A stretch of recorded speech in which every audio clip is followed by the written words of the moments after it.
Efesios 6 del verso 13 al verso 20, la palabra del Señor dice: Por tanto, tomad toda la armadura de Dios para que podáis resistir en el día malo y habiendo acabado todo, estar firmes. Estad pues firmes, ceñidos vuestros lomos con la verdad y vestidos con la coraza de justicia y calzados los pies con el apresto del evangelio de la paz y sobre todo tomad el escudo de la fe con que podáis apagar todos los dardos de fuego del maligno.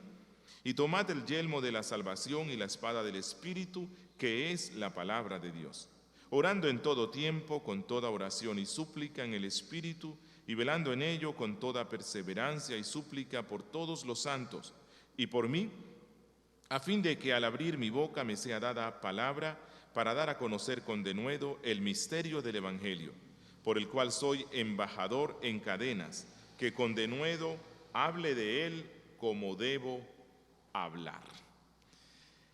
Hoy estamos, por decir así, llegando a la última parte de la carta a los Efesios, aunque aún queda un sermón más en el cual vamos a estar viendo las salutaciones finales, pero Pablo con esta parte prácticamente concluye la carta.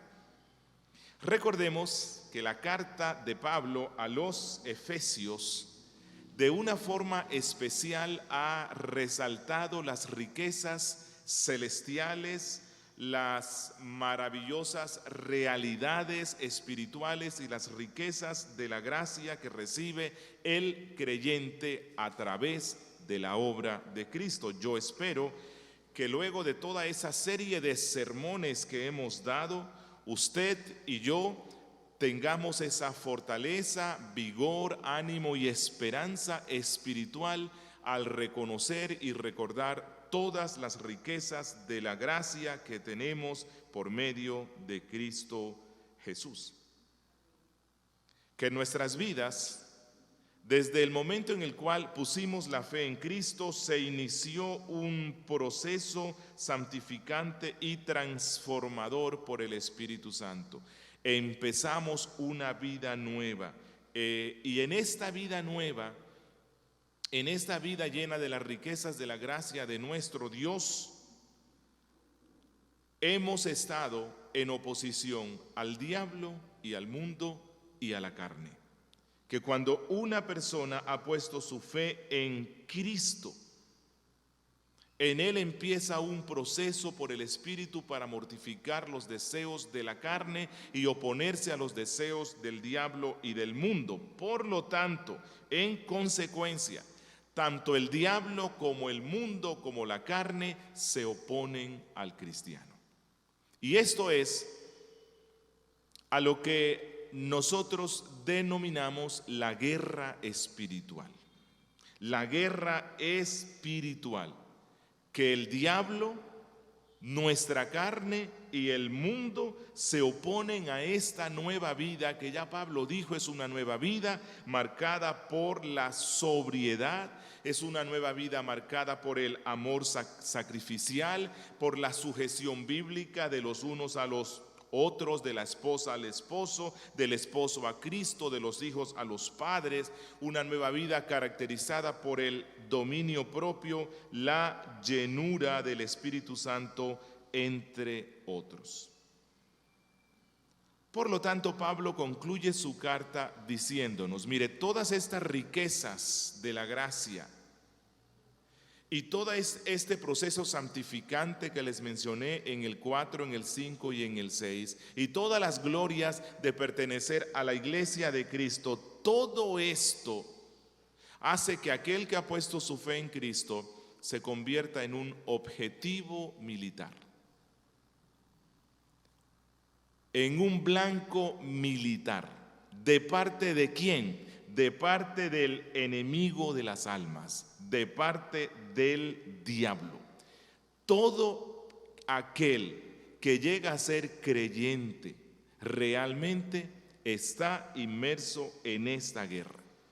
No es posible que alguien llegue a ser creyente y que Satanás y el mundo y su carne lo dejen tranquilo disfrutando de las riquezas de la gracia de nuestro Dios. No es posible. El cristiano siempre vive sufriendo oposición, siempre. Por lo tanto, Pablo, ya en el sermón que vimos el domingo pasado, empezó exhortando en esta parte final a los cristianos diciéndoles: por lo tanto, cada uno tome la armadura del Señor.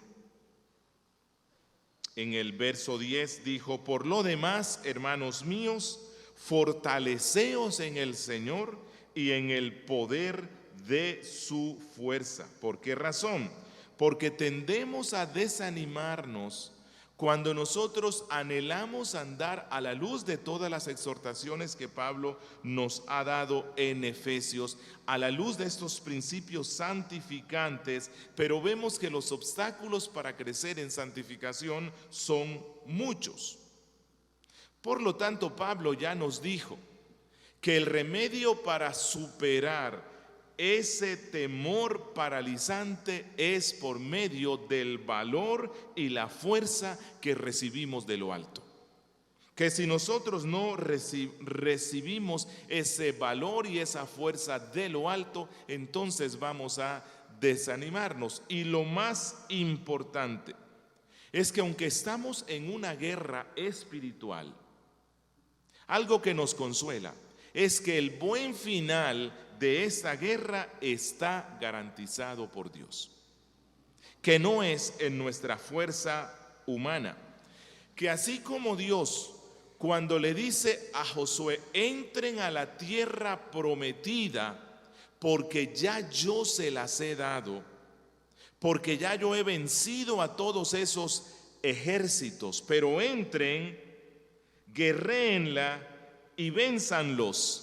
Que pareciera ser como una contradicción. Dios les dice: vayan y conquisten la tierra que ya yo les he dado. En muchas ocasiones dice: vayan a la guerra que ya yo los vencí. Pero si los vencí, ¿para qué hay que ir a la guerra? Bueno, porque Dios quiere que nosotros nos entrenemos en el combate contra el mal y que al final reconozcamos que es Dios quien nos dio la victoria. Dios les dice: vayan a la guerra, esfuércense y sean valientes, porque yo ya les he dado la victoria. Y esto nos muestra una y otra vez alrededor de la Biblia que la cobardía del espíritu está muy por debajo de lo que es ser cristiano. El capitán de los cristianos, Cristo, nos manda a pelear y a ganar la batalla. ¿Batalla contra quién? No contra ejércitos humanos, sino, como dice Josué 1:7, para que cuides de hacer conforme a toda la ley que mi siervo Moisés te mandó. Esa es nuestra batalla. Hay una oposición de nuestra carne, del mundo y del diablo, para que no hagamos lo que Dios nos manda en su palabra. Y Pablo dice que de la única forma que nos apropiamos del poder de Dios para ganar y vencer esta batalla diaria, para ser fortalecidos en medio de esta batalla diaria, es vestirnos de la armadura de Dios. Miren el verso 11 que ya lo vimos el domingo: vestíos de toda la armadura de Dios para que podáis estar firmes contra las acechanzas del diablo. Que nadie puede pelear la batalla cristiana en sus propias fuerzas, sino que necesita vestirse del poder del evangelio, pues desnudos del mismo nunca vamos a ganarla. Estamos destinados al fracaso si no nos vestimos del poder que el evangelio nos da. Y esa es la razón por la cual hoy vamos a estar estudiando a la luz de esta sección bíblica en qué consiste la armadura del creyente que lo fortalece para ganar y vencer esta guerra contra el mal, es decir, para tener vidas cristianas victoriosas. Y Pablo usa la analogía de la armadura que solía usar el ejército más poderoso del mundo en el siglo I, que era el ejército romano. Bien, sin más, entonces vamos a estar viendo hoy el cristiano y la armadura de Dios. Y nos vamos a enfocar en tres aspectos que Pablo desarrolla aquí. En el verso 13, el por qué o el para qué de la armadura. Versos 14 al 17, las partes de la armadura y su significado. Y en el verso 18 al 20, la efectividad de la armadura. Así que empecemos con nuestro primer aspecto que nos muestra Pablo en el verso 13. ¿Cuál es el objetivo de ponernos la armadura? Miren el verso 13. Por tanto, tomad toda la armadura de Dios para que podáis resistir en el día malo y habiendo acabado todo, estar firmes. ¿Cuál es el objetivo de ponernos la armadura de Dios? Dice Pablo, resistir a Satanás en el día malo. ¿Por qué a Satanás? Ya lo hemos dicho. Pedro dice, Satanás anda como león rugiente buscando a quien devorar. No le tenemos miedo y no andamos viendo diablos en todas partes. No caemos en la paranoia en la cual algunos cristianos caen, reprendiendo diablos por todas partes, incluso hasta en las sopas. No se trata de eso. La guerra espiritual no es eso. Eso es misticismo. Eso no sirve de nada. Hay pastores que al empezar el culto primero le oran al diablo, reprendiéndolo. Satanás, sal de la silla, sal del piano, sal del púlpito. Eso no es lo que la Biblia dice, eso no está por ninguna parte. Satanás está a nuestro alrededor porque él quiere usar cualquier debilidad en nuestras vidas para conducirnos al pecado. Recuerden que Pablo ya dijo, airaos pero no pequéis, no se ponga el sol sobre vuestro enojo, ni deis lugar ¿a quién? Al diablo. Pablo dice en 1 Corintios que los esposos deben desarrollar vida íntima, y él dice, si se separan, sepárense por un tiempo para que el diablo no los tiente. Él está alrededor del cristiano. Así que el objetivo para vestirnos de la armadura de Dios es resistir a Satanás en el día malo. Y vestirnos de la armadura de Dios realmente es vestirnos del Señor Jesucristo. Es lo que Pablo dice en Romanos 13, versículo 14. Si no, vestíos del Señor Jesucristo y no proveáis para los deseos de la carne. Ahora, ¿cuál es el día malo del que habla Pablo aquí? Bueno, el día malo es el día de la tentación. ¿Vendrá? El día malo es el día de la adversidad, es el día de la duda, es el día de la flaqueza, es el día del desánimo. Ese día vendrá más frecuentemente de lo que uno piensa. Por lo tanto, Pablo dice que nos adiestramos usando la armadura de Dios para que cuando Satanás venga con su fuerza a tentarnos, podamos resistirlo o por lo menos podamos huir y salir victoriosos, no cediendo al pecado, no desmayando en nuestra confianza que tenemos en Cristo Jesús. Pero quiero que observemos algo más. Pablo dice que esta armadura la diseña ¿quién? Él le llama la armadura de Dios. Es una armadura diseñada por Dios. Es la armadura reglamentaria por el jefe del ejército celestial, que no podemos cambiar ninguna de sus partes a nuestro gusto. Y eso significa que no solamente confiamos en la armadura de Dios, sino en el Dios que da la armadura. Y esto nos lleva al segundo aspecto que desarrolla Pablo, que es el más extenso, las partes de esta armadura. Como dije antes, él usa toda la simbología de la armadura del soldado romano.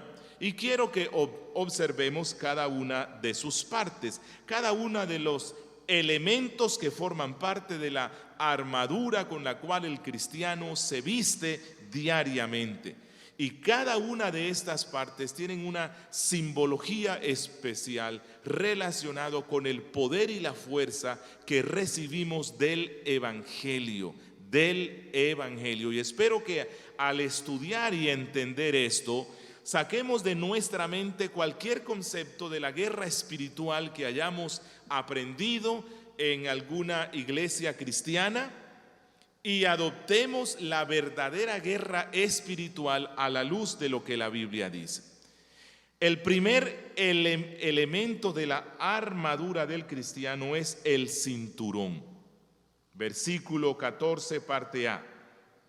Estad pues firmes, ceñidos vuestros lomos con la verdad. La primera parte es el cinturón de la verdad. Que el cristiano que espera estar firme cuando venga el día malo, ajusta bien la coraza de tal forma que lo hace con el cinturón al cual Pablo le llama la verdad. La verdad actúa como ese cinturón que afirma los lomos. Ahora, ¿a qué verdad es a la que se refiere Pablo aquí? Bueno, se refiere a la verdad del Evangelio, que la verdad del Evangelio abarca todo el ser del cristiano. ¿Y quién es la verdad? Cristo. Cristo es la verdad. Esa es la razón por la cual Pablo dijo en Romanos 13, 14, vestíos del Señor Jesucristo. El cinturón que afirma nuestros lomos es la verdad de Cristo, de que Cristo es el Hijo de Dios, de que Cristo es nuestro Redentor, de que Cristo es nuestro libertador. Pero no solamente eso. El cristiano, para estar firme en el día malo, se pone el cinturón de la verdad doctrinal. La verdad doctrinal nos ayuda a mantenernos firmes en contra de los embates del diablo. Una doctrina débil causa muchos estragos. Una doctrina débil en el cristiano lo expone a que sufra muchas pérdidas. Esa es la razón por la cual aquí, para empezar la membresía, los ponemos a que estudien la confesión de fe. La confesión de fe contiene las verdades doctrinales básicas y fundamentales de la vida cristiana. La doctrina, hermanos, no es algo meramente racional e intelectual. La doctrina nos ayuda a mantenernos firmes en contra de los ataques del diablo. Obviamente que esta verdad doctrinal debe estar aliada con la integridad, ya que una persona puede profesar la verdad doctrinal pura y perfecta y no ser íntegra. Y no ser íntegro. Y algunos pueden ser íntegros, pero no estar ajustados a la verdad que la Biblia nos da. Recordemos a Jehú. Jehú creía acertadamente que la idolatría era mala, pero al final de sus días fue idólatra. Tenía la verdad, pero no era íntegro. ¿Recuerdan a Saulo antes de que el Señor lo convierta en Pablo? Saulo era íntegro y obedecía la ley de Dios. Tan íntegro era que él creía estar sirviendo a Dios persiguiendo a esos cristianos que decían que un hombre era Dios.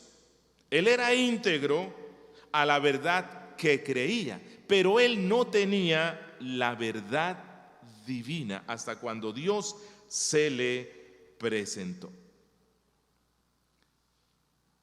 La verdad actúa como un cinturón cuando ella se ajusta a la integridad, cuando tenemos verdad e integridad, las dos cosas. Y el cinturón romano ajustaba los lomos. ¿Por qué los lomos? Porque los lomos son los que permiten sostenerse al cuerpo. Y si los lomos fallan, el cuerpo está débil. No sé si se han percatado cuando uno ve a estos muchachos que tienen que levantar cajas muy pesadas, que se ponen un cinturón grueso y se ajustan bien. Porque para que el cuerpo esté firme y pueda levantar un peso alto sin afectarse, entonces los lomos tienen que estar bien ajustados. De manera que ceñirse el cinturón de la verdad es andar firmemente anclados en Cristo, en su palabra, y ser íntegros en lo que creemos y hacemos. Un segundo elemento que nos menciona Pablo es la coraza de justicia.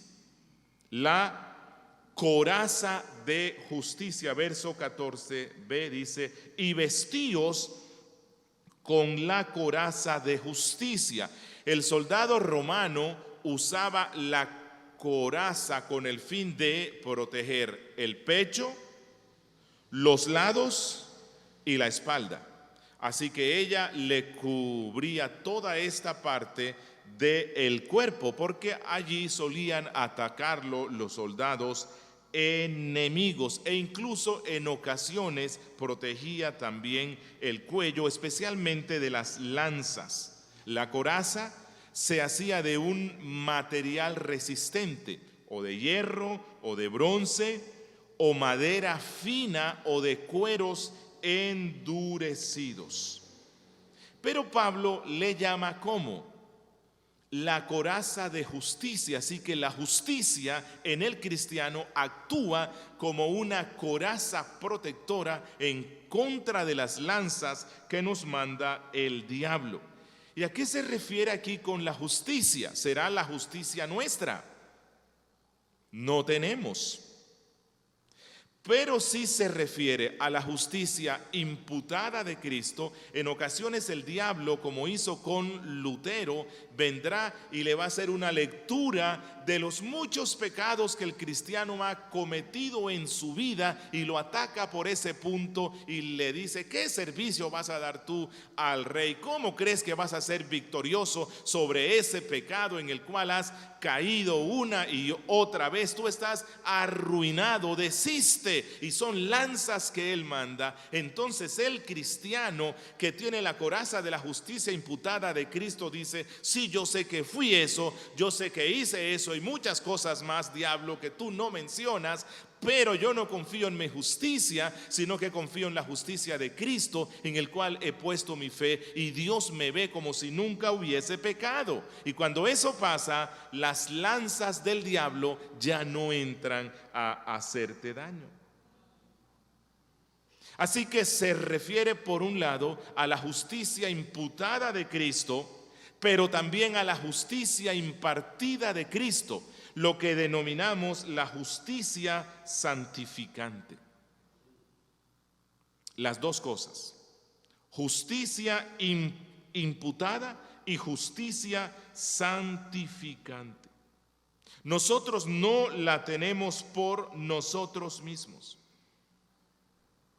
pero Cristo nos hace justos, o más bien nos declara justos, y Cristo mismo, por el Espíritu Santo, el espíritu de santificación, nos lleva a que en nuestra vida diaria seamos más acordes con esa justicia que nos ha sido dada en Cristo Jesús. Y es interesante ver que la coraza iba unida al cinturón de la verdad.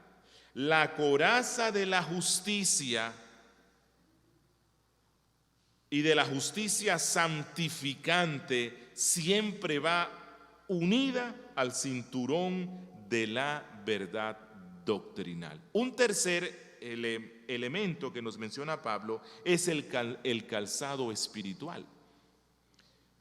Verso 15: y calzados los pies con el apresto del evangelio de la paz. El calzado lo usaba el soldado romano para dar más agilidad, para que corriera más ágilmente, de tal forma que venciera al enemigo. Y Pablo dice que el soldado cristiano se apresta a una guerra donde sea ágil, vistiéndose el calzado que corresponde al guerrero cristiano. Y Pablo dice que este calzado es el calzado ¿de qué? Del evangelio. El evangelio es nuestro calzado. Ahora, ¿qué es el evangelio? Es la buena nueva. En Lucas 2, versículo 11, se nos menciona la buena nueva de gran gozo.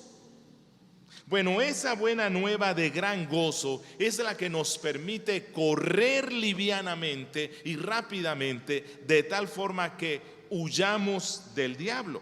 ¿Y cuál es la buena nueva de gran gozo? Que Dios justifica y que Dios perdona al hombre solo por su gracia, basado en los méritos de nuestro Señor Jesucristo. Y cuando eso lo estamos recordando frecuentemente, que esa gracia nos limpia, que así como peregrino cuando iba en su caminar hacia la tierra de Beulah, pero que él iba con un bulto en el lomo que no le dejaba andar fácilmente, sino que iba pesadamente. Pero cuando él llega a la cruz y confiesa sus pecados, él dice que el bulto que tenía se le suelta y entonces él anda libremente. Esto es a lo que se refiere Pablo con el calzado espiritual del evangelio, que estamos confesando constantemente nuestros pecados ante Cristo. De esa forma Satanás no puede venir a acusarte. De esa forma el peso de la culpa se quita y entonces tú puedes andar de una forma más firme en medio de ese mundo, manteniendo tu fe en Cristo. Y Pablo le llama el calzado del evangelio de la paz. ¿Cuál paz? De la reconciliación con Dios, que por medio de Jesucristo he sido reconciliado con Dios y Dios está reconciliado conmigo, y que ya no temo su ira. Y cuando eso pasa, y cuando Satanás viene con sus dardos y él trata de infundirme miedo y temor y de que no sirva a Dios porque es que Dios me odia, entonces recuerdo que estoy en el evangelio de la paz. Un cuarto elemento de nuestra armadura cristiana es el escudo. Pablo aquí nos menciona el escudo espiritual. Miren el verso 16. Sobre todo, tomad el escudo de la fe, con que podáis apagar todos los dardos de fuego del maligno. Esta fe, hermanos, de la que habla Pablo aquí, que la pone como un escudo, es la virtud de virtudes. ¿Por qué razón? Porque esta fe que actúa como escudo es tan fuerte que tiene la capacidad de recibir los dardos de fuego del maligno, y esta fe los enfría a tal punto que ya no me hacen daño. El escudo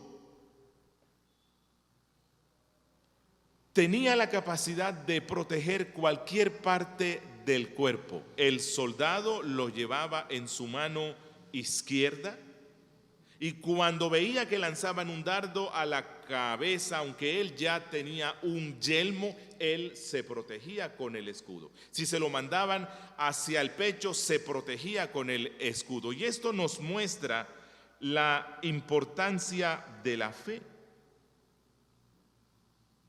¿A qué fe se refiere Pablo aquí? No es a la fe histórica, esa no nos sirve para enfrentar al mal.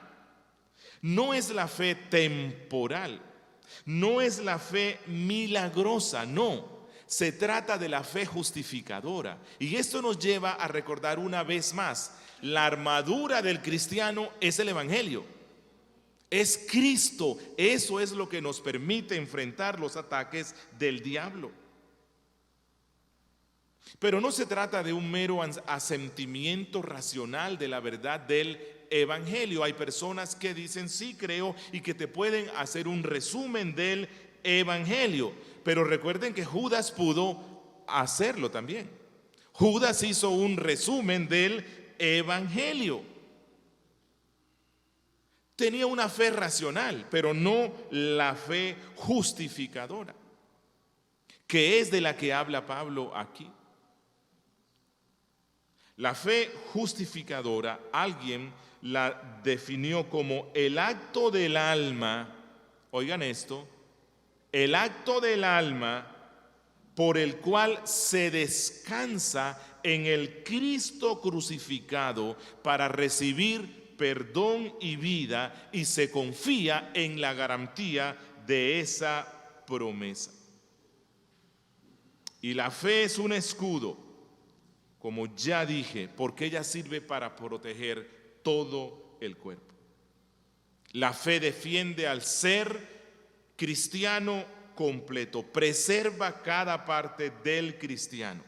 ¿A qué se refiere aquí Pablo con los dardos de fuego del maligno? Bueno, mire, Satanás va a lanzar muchas dudas. Las dudas van ¿a qué parte del cuerpo? A la cabeza, y el escudo está allí y la protege. Satanás lanzará dardo en contra de nuestra conciencia porque él busca aterrorizarla. Lanzará dardos en contra de nuestra voluntad para que no obedezcamos los mandatos de Cristo, especialmente aquellos que requieren mucha abnegación. Un quinto elemento que nos menciona Pablo es el yelmo del cristiano, verso 17a.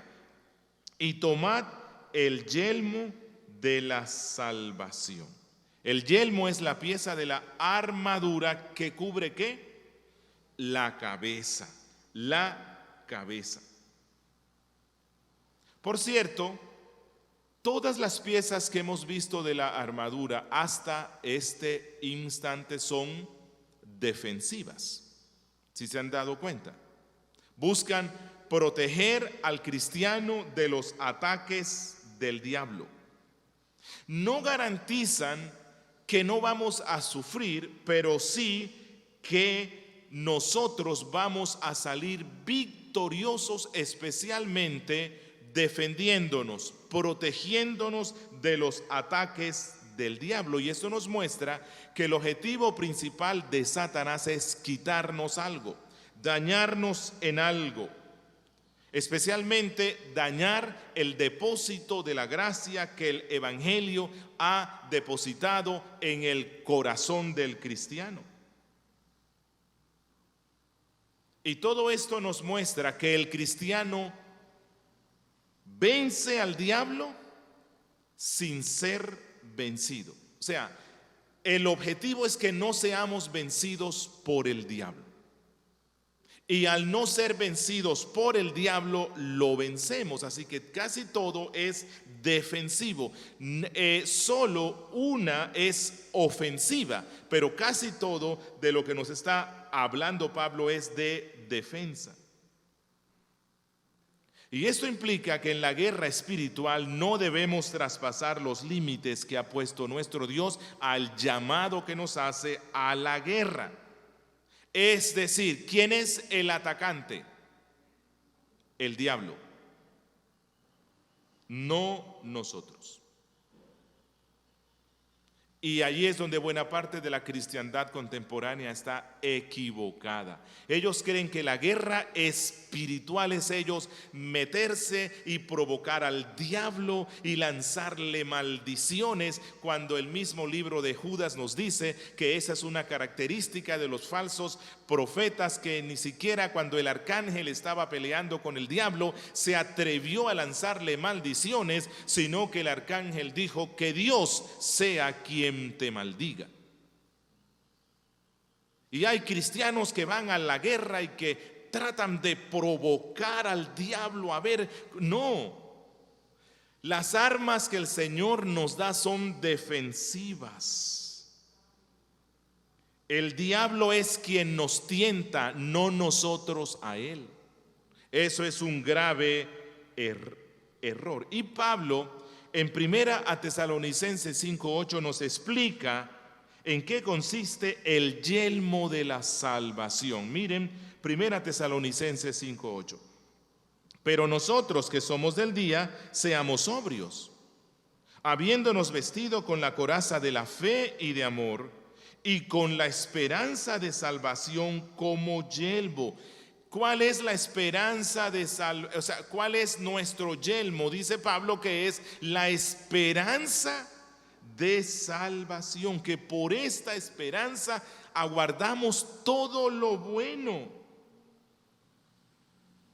Muchas cosas que aún no hemos recibido de forma completa. Que vencemos a Satanás defendiéndonos usando la fe que se aferra a la verdad de la promesa del evangelio, que un día voy a ser completamente libre del pecado residual que me acompaña y viviré para la gloria de Dios en la eternidad. Y cuando alimentamos así nuestra esperanza, entonces vencemos al diablo. Huimos de lo malo, pero esperamos que lo bueno. Lo bueno. Un sexto elemento es la espada del cristiano. Miren, verso 17b. Y la espada del Espíritu, que es la palabra de Dios. Esta es la sexta y última elemento de nuestra armadura. Como dije antes, esta es la única arma ofensiva. No hay más. Del resto, todas son defensivas. Pero aunque esta es la única arma ofensiva, es suficiente. Y por cierto, es la más usada. Y un cristiano, un soldado cristiano jamás estará sin espada. Es como un estudiante sin libros. Y lo que nos dice Pablo es que la palabra de Dios, usada con fe, meditándola constantemente, al ser una espada, la espada también es defensiva, así como es ofensiva. El soldado se protegía muchas veces con la espada. Cuando venía el soldado enemigo a cortarle el cuello con la espada, él usaba su espada y servía de defensa. Así que no solamente es ofensiva, sino defensiva. Cuando usamos la palabra de Dios con fe y meditación y andamos a la luz de lo que ella dice, hacemos que el diablo retroceda, tal y como Cristo hizo en el monte de la tentación. Satanás le presentó muchas tentaciones y cada una Cristo la venció. ¿Cómo? Recordando con fe y meditación lo que la Biblia nos dice. El salmista, por cierto, aprendió esta verdad y él decía que la palabra era escudo protector para él. Ella era su lámpara, su guía, ella era su norte. En esta palabra encontró su consuelo. Y la palabra también es ofensiva. Se usa para herir al enemigo. ¿Cómo? Cuando usamos el otro filo de la espada para herir y mortificar nuestras pasiones internas. Recuerden, La guerra espiritual principalmente es una guerra para crecer en santificación. ¿Cómo usamos la espada, la palabra de Dios, para mortificar nuestras pasiones? Para darle duro a nuestros deseos terrenos. Y cuando hacemos diariamente eso, estamos derrotando al diablo. Y Pablo concluye hablando acerca de la efectividad de la armadura, versos 18 al 20, que a la misma vez es una conclusión de todo lo que él dijo en la carta. Dice Pablo: orando en todo tiempo con toda oración y súplica en el Espíritu, y velando en ello con toda perseverancia y súplica por todos los santos y por mí, a fin de que al abrir mi boca me sea dada palabra para dar a conocer con denuedo el misterio del Evangelio, por el cual soy embajador en cadenas. Pablo estaba preso cuando escribe la carta, que con denuedo hable de él como debo hablar. Así que esa es una conclusión práctica, no solamente del tema de la armadura del cristiano, sino de todo lo que Pablo enseñó en el resto de la carta.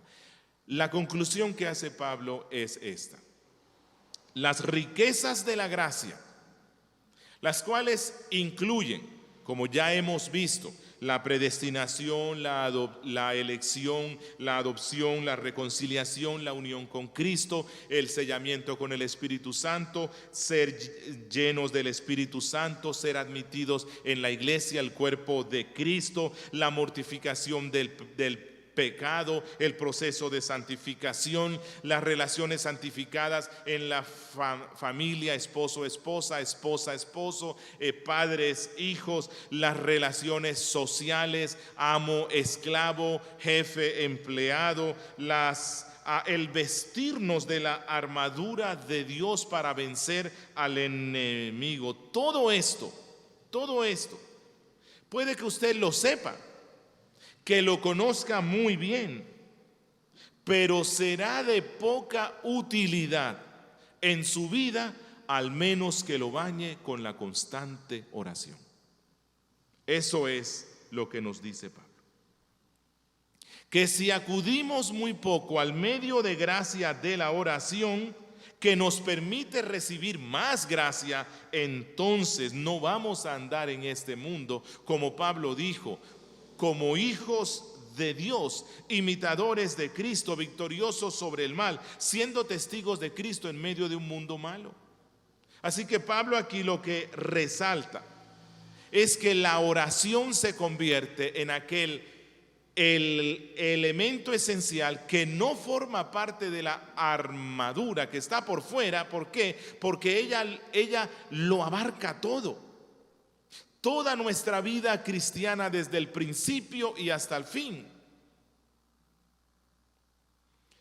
Una vez escuché a un pentecostal diciendo algo que suena chistoso, pero creo que tiene una gran verdad. Cristiano que no ora, el diablo se lo devora. Sé que suena un poco chistoso, pero creo que es algo de lo que dice Pablo. Tú puedes conocer todo este tema de la armadura cristiana, pero si no acompañas eso con el medio de gracia efectivo de la oración, entonces será poco útil. Y que la oración se necesita mucho, nos lo deja ver Pablo. ¿Quién era Pablo? Un apóstol, el apóstol a los gentiles. Y a pesar de que él era el apóstol a los gentiles, él requiere de este medio de gracia que se llama la oración para que pueda cumplir con la misión que Dios le ha dado de predicar el evangelio de las riquezas de la gracia a los gentiles. Por lo tanto, Pablo pide que oren por él. El llamado final de Pablo es a orar. Y él dice con toda oración. Cuando dice eso es con toda clase de súplicas, con toda clase de peticiones, no por vanas repeticiones, sino de corazón, no conforme a los deseos carnales, sino que dice Pablo, orando en el Espíritu. Y cuando dice orando en el Espíritu, como ya hemos visto, lo que significa ser lleno del Espíritu, que es ser lleno de la palabra de Cristo, orando conforme a la palabra que el Espíritu da. Y si hacemos todo esto, hermanos, la buena nueva, y esta es la conclusión, si hacemos todo esto y acompañamos todo ese estudio y la lectura de la palabra con oración, el final será el objetivo que Pablo quiso alcanzar con la carta a los Efesios, que seamos enriquecidos con la gracia de Dios. Que dejemos el estado de raquitismo y pobreza espiritual en el cual hemos estado. Así que les animo y les exhorto a que vuelvan a leer toda esta carta, pero léanla en oración. Es la forma más efectiva de ser bendecidos eficazmente por la palabra de Dios. Amigo que me escuchas, tú no estás en esta guerra espiritual. Tú dices, wow, qué buena nueva. Guerra es guerra y es malo. No, tú no estás en esta guerra porque estás muerto. Y estar muerto espiritualmente es estar expectantes a que venga el juicio final y Dios te arroje para siempre en el infierno.